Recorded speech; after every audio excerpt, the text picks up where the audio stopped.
it's a reasonable fear to be feared for the end of yourself, but it's only reasonable with certain false assumptions buried on top of it.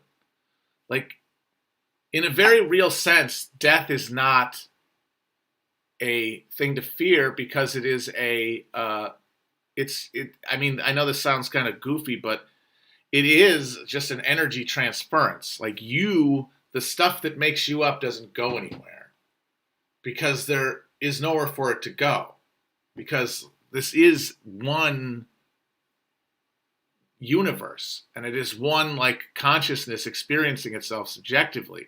And a lot of the fear that we have is built on the illusion of our egos. And that might not mean anything just to hear. And you might be, well, and that thing, for me, for most of my life, I heard this stuff. I thought, okay, yeah, I don't care. It's still all I have is my precious stream of consciousness and my mind. It's all I have. Yes, cosmic mind, death isn't real, blah, blah, blah. But what about when I go, no, I can't go away. Oh, my God. And that's true of any religious idea. From the outside, none of them are persuasive. From the inside, they are fully persuasive. And you have to get inside something.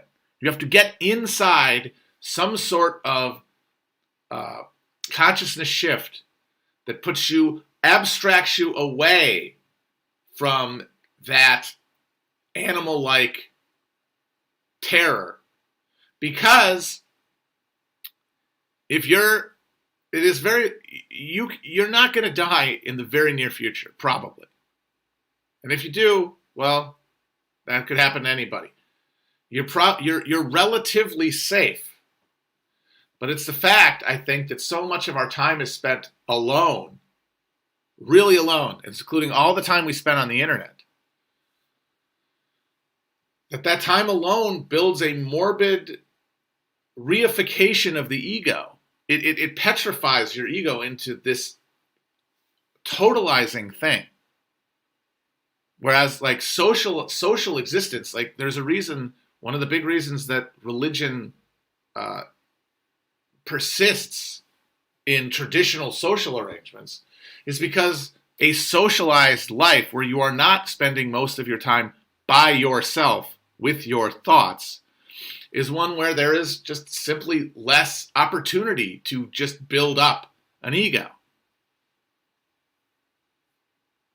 And now we are all alone, and we are all spending a lot of our atomized time just slowly, like a stalactite, building this hardened promontory of ego and fear around the elimination of that ego, that it becomes impossible to move at all. It becomes impossible to do anything.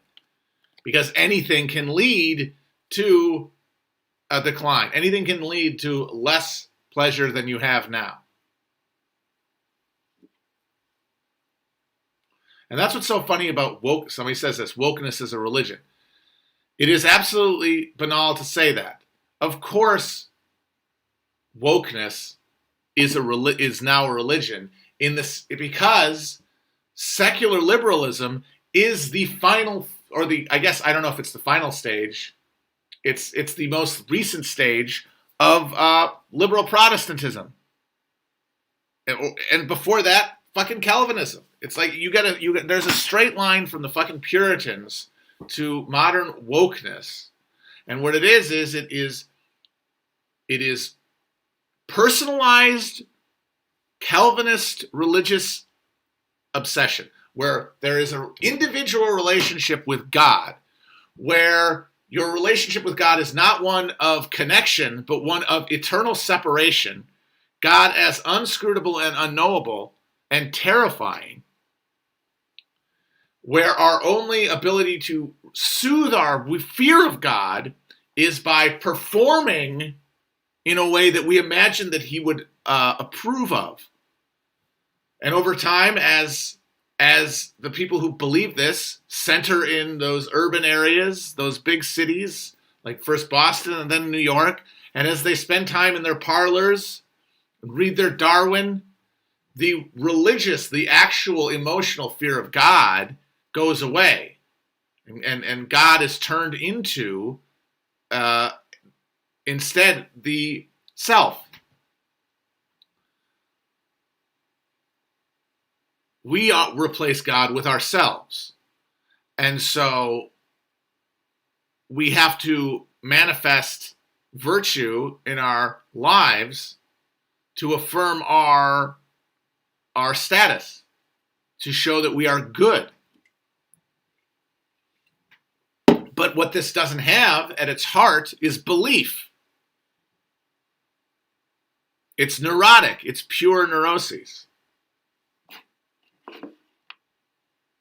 Now, the same thing is happening to conservative Protestantism, because white Protestantism, you got to say white because it defines everything. Once slavery emerges, because there is a black Protestant tradition, but it's different because of race. It splits off, and you have merchant Northern Protestantism turning into going from Puritanism to Congregationalism to mainline Protestantism, until finally it's not even nominally Protestant anymore. It's just a universal virtue ethic that you're carrying out, unconnected from any belief in anything transcendent. In fact, it's been turned into manners, like all of our politics gets turned into. But then, at the root, at the sharp end of Manifest Destiny's fucking spear, the people who subdued the land, scalped the Indians, and fucking enslaved Africans. God also died, but was replaced by the self. But there, the focus is on showing your virtue through your domination and mastery of the land, as opposed to, amongst the Northern liberals, the domination and mastery of the self. I have restrained myself, and that is why I am good, as opposed to, I have indulged myself, and that is why I am good. And what shapes those two approaches to religion is your economic productive mechanism. The farther you are away from the sharp edge of exploitation, the more you are able to fashion a politics of moral virtue as performance and moral abstinence as performance. If you're closer to exploitation, it cannot be sustained. Indulgence essentially makes up for the moral dearth at the center of it.